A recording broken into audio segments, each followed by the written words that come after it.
Bem, vimos que no artigo 5º a gente aplica o quê? O princípio da territorialidade. Ou seja, o crime ocorrido no Brasil, a gente aplica o quê? A lei brasileira. Agora a gente vai ver casos em que a gente pretende aplicar a lei brasileira em crimes ocorridos no estrangeiro, ou seja, fora do Brasil. Esse é o princípio que a gente chama de princípio da extraterritorialidade, tá ok? Mas quando que a gente vai aplicar esse princípio da extraterritorialidade? Nos crimes contra a vida ou contra a liberdade de quem? Do presidente da República. Beleza? Exemplo, um crime contra a vida, um homicídio. Um crime contra a liberdade, um crime de cárcere privado. São crimes contra o quê? Contra a liberdade ou a vida do presidente da República. Ah, se for um crime contra a honra do presidente da República, se aplica o princípio da extraterritorialidade? Não, porque no caso não seria um crime contra a liberdade, nem um crime contra a vida. Quando for um crime contra o patrimônio, exemplo, um roubo, um crime contra a fé pública, exemplo, crime de moeda falsa, contra a União, Distrito Federal, Estado, território, município, empresa pública, sociedade de economia mista, autarquia ou fundação. Resumindo isso aí, quem estudou direito administrativo seria o quê? A administração direta ou administração indireta. Mas grava apenas que é contra o poder público em geral aqui, fica mais fácil. Contra a administração pública, um exemplo de crime contra a administração pública, crime de corrupção passiva. Por quem está a serviço? Um exemplo, um brasileiro foi convocado para trabalhar lá na Argentina, na embaixada do Brasil na Argentina. Aí esse brasileiro, que é brasileiro pilantra, né, tá fazendo o quê? Corrupção passiva para prestar um serviço pela embaixada brasileira. Nesse caso, ele está cometendo o quê? Um crime contra a administração pública por quem está a serviço do Brasil. Aí aqui, o que acontece? Muitas questões cobra qual princípio está sendo usado em determinada situação. Vamos supor, nessa a linha A aqui, crimes contra a vida ou a liberdade do presidente da República. Qual o princípio que é usado pelo Brasil para aplicar a extraterritorialidade? O princípio seria o princípio da defesa real ou da proteção. Por que eu estou colocando isso aqui? É porque cai em questão. É chato ficar gravando esses princípios, mas cai em questão, então eu estou colocando. Ah, não consigo gravar. Para isso que a gente tem o nosso esquema do Anki lá. Quem se interessar, depois entra em contato com a gente explica melhor como funciona essa metodologia da gente aí para gravar essas questões que são complicadas de gravar, mas cai em prova. Mas eu vou facilitar aqui, ó. A letra A, B e C aplica o mesmo princípio. Ó. Esse princípio aqui, ó, coloquei embaixo aqui. Princípio da defesa real ou da proteção. Já a letra D cai esse aqui, ó. O que? O crime de genocídio quando a gente for brasileiro ou domiciliado no Brasil. A gente aplica aqui o princípio da nacionalidade, porque o cara é brasileiro, nacionalidade ou personalidade ativa, porque ele comete o crime, o brasileiro comete o crime, ou também do domicílio, porque é o cara que é domiciliado no Brasil. Então a gente usa esses princípios aqui. Vou fazer uma questão aqui. Ó, consoante o princípio da nacionalidade ou da personalidade. Os crimes contra a vida ou a liberdade do presidente da República, ainda que cometidos no estrangeiro, sujeitos à lei brasileira. Primeira coisa que você vai ter que avaliar são duas coisas. Os crimes contra a vida ou a liberdade do presidente da República aplica-se, mesmo que cometido no estrangeiro, que é o que a gente está estudando, a extraterritorialidade, aplica a lei brasileira? Porra, tá certo, essa parte tá certa, a gente viu. Só que o princípio usado aqui, ó, o princípio usado nessa linha A é o princípio da nacionalidade ou personalidade? Não, nesse caso não. A gente acabou de ver que é o princípio da proteção. Por quê? A proteção do nosso Estado. Olha aqui, ó. Princípio da proteção, também chamado de princípio da defesa real ou da proteção. Entendeu? É bacana você saber o sinônimo também, que é o princípio da defesa real ou da proteção, mas é mais comum usar esse princípio da proteção. Mas grava tudo aqui que fica mais fácil. Ou seja, qual o princípio que foi aplicado? Foi da. Olha aqui, ó. Foi da nacionalidade e personalidade ativa? Ou da personalidade? Não. Então, por causa do princípio, a questão ficou errada, entendeu? Continuando. Inciso 2. Os crimes. A gente viu um rol de crimes aqui, a gente já viu outros agora. Os crimes que por tratado ou convenção o Brasil se obrigou a reprimir. Um exemplo é o crime de trabalho escravo, né? Trabalho escravo ou análogo à escravidão. Inclusive a PRF faz parceria várias vezes, já fez várias parcerias, continua fazendo com o Ministério Público para reprimir esse tipo de serviço escravo, ou seja, o Brasil assinou tratados para quê? Combater esse tráfico de pessoas, esse trabalho escravo que ocorre muito em regiões longínquas, no Nordeste, na selva. Tem muito essa questão do trabalho escravo no Brasil ainda. Então, o Estado brasileiro se comprometeu a estar combatendo isso aí. A prática por brasileiro, ou seja, o crime que for praticado por brasileiro, o brasileiro cometeu o crime. É um caso também aqui.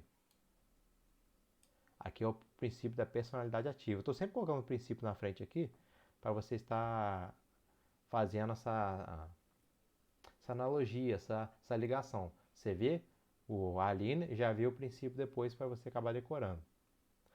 Mas se for pensar, cara, tem lógica. Por exemplo, aqui, ó, por tratado ou por convenção, o Brasil se obrigou a reprimir. Justiça universal, ou seja, um tratado internacional, o Brasil se obrigou a reprimir, ou seja, uma justiça universal. Praticado por brasileiro, ou seja, uma personalidade ativa, ou seja, o brasileiro está cometendo crime. Praticados em aeronaves ou embarcações brasileiras, mercantes ou de propriedade privada em território estrangeiro. O que a gente viu? Em regra, a gente aplica o artigo 5º aqui. Uma aeronave ou embarcação brasileira, privada ou mercante, está no estrangeiro, qual lei que a gente aplica? Estrangeiro. Mas vamos supor que o estrangeiro não julgou. Aí o Brasil pode estar sim aplicando a lei brasileira. Esse é o princípio que a gente chama de princípio da bandeira ou do pavilhão ou da representação. Cara, a lei é meio embolada. Olha o que fala no parágrafo primeiro aqui. Ó. Nos casos do inciso 1, o agente é punido segundo a lei brasileira, ainda que absolvido ou condenado estrangeiro. Fiz uma tabelinha aqui que vai facilitar bem o nosso entendimento, então vou só seguir no final e explico melhor. A parágrafo segundo fala o seguinte: nos casos do inciso 2, que é o inciso 2? Esses crimes que a gente viu aqui. Nos casos do inciso 2, a aplicação da lei brasileira depende de concurso das seguintes condições.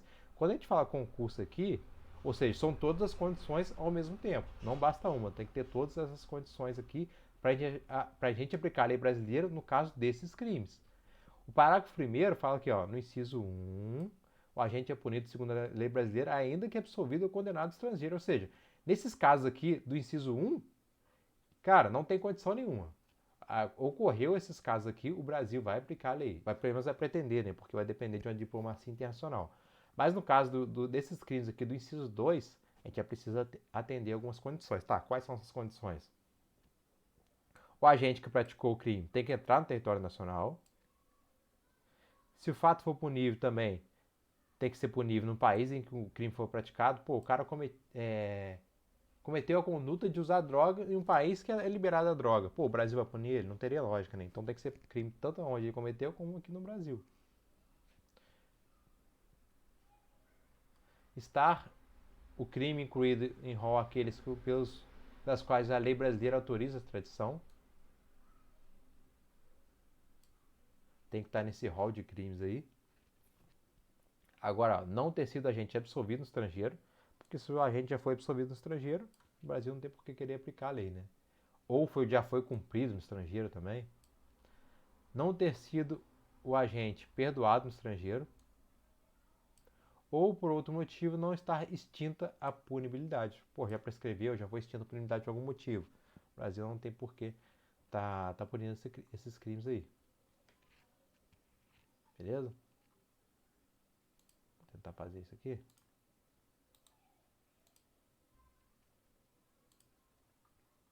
Ó, considere que um cidadão nascido no Chile tenha cometido um crime de estupro naquele país. Ou seja, um cara é chileno, cometeu um estupro no Chile. Após a obtenção de sua naturalização secundária como brasileiro, ou seja, agora ele passou a ser um brasileiro naturalizado. Já envolve um pouco de conhecimento de naturalização, né? Direito de nacionalidade. Com todos os efeitos legais inerentes, nesse caso é possível a aplicação da lei brasileira, Ou seja, se ele naturalizou brasileiro, ele é brasileiro. Ou seja, seria um caso em que o brasileiro praticou o crime. Ou seja, está no rol do inciso 2, né? Que é no caso da extraterritorialidade condicionada. Ou seja, no caso é possível a aplicação da lei brasileira, sendo condição de procedibilidade o início da ação penal a entrada do agente em território nacional. A gente viu que os 3 crimes cometidos na linha 2, que é condicionada, tem que ter o quê? Atender algumas condições. A gente viu que são 5 condições. É entrar o agente em território nacional, ou seja, já está certo aqui. Vamos relembrar o resto. Ser o fato punível no país em que foi praticado. Estar o crime incluído no rol, né, dos crimes que é autorizado a extradição. Não ter sido agente o quê? Absolvido no estrangeiro ou não ter cumprido a pena. Não ter sido agente perdoado no estrangeiro ou extinta a punibilidade. São as 5 condições aí.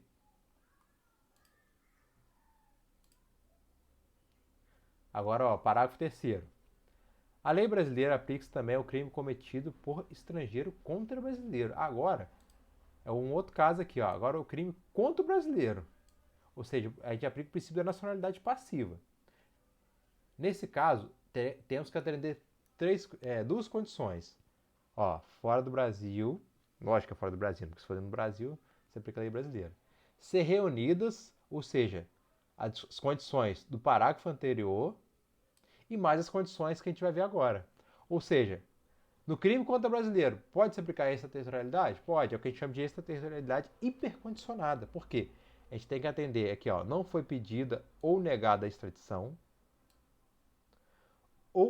e deve haver o quê? A requisição do Ministro da Justiça, ou seja, é um caso de crime, tem os crimes lá que é condicionado à requisição do Ministro da Justiça. Ou seja, nesse caso, pode sim o Brasil aplicar a lei dele, mas tem que atender todas essas condições aqui, do parágrafo 2º, mais essas 2 condições do parágrafo 3º. Eu fiz essa tabelinha aqui para facilitar um pouco. Quando a doutrina chama de extraterritorialidade incondicionada, é que não precisa atender nenhuma condição. Basta ocorrer o quê? Os crimes do inciso 1. No inciso 1, ocorreu algum desses crimes aqui, não precisa de condição nenhuma. E se for os crimes aqui, ó, a gente viu o inciso 1. E os crimes do inciso 2? É extraterritorialidade condicionada. Precisa atender apenas o quê? As condições do parágrafo 1º, que são essas condições aqui, ó. Aliás, as condições do parágrafo 2º. Tá errado aqui, ó. Botei primeiro, mas é do 2º. Depois eu vou ajeitar. Mas é a do 2º aqui, ó. Entrar em território nacional, aqueles 5 condições que a gente viu. E, por último, a gente tem extraterritorialidade hipercondicionada. Por quê? Tem que atender todas as condições do parágrafo 2º, mais as condições do parágrafo 3º. Depois eu vou ajeitar essa tabela aqui. Entendeu? Por isso que ela chama de hipercondicionada.